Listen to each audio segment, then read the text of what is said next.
అప్పుడు నాకు ఒక ప్లాన్ వచ్చింది. రేపు మంగళవారం మంచిగా చికెన్ గికెన్ తెచ్చుకుని బీర్లు వచ్చుకొని మంచిగా ఒక బీర్ తెచ్చుకొని దావత్ చేసుకుందాం మేడం. అవురా రేపు మంచిగా తెచ్చుకుందాం.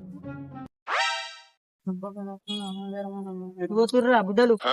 దుకాణంలో పోతున్నాం రా. ఏం కొన్నారు? తెచ్చుకొని కట్టుకుందాం పోతున్నాం. 5 రూపాయలు 10 రూపాయలు నాకు తినబెట్టరావరా? 10 రూపాయలు. మీ దగ్గరనే 10 రూపాయలు నాకే ఇస్తారా? సరేరా మరి నేను బండి తెప్పి. అరే పోతున్నాం brother. మీరు ఏదో దాసపెడుతుర్రా, చూడబడుతుంది మీ కథ. అబ్బా పేర్లు కదా వీళ్ళు.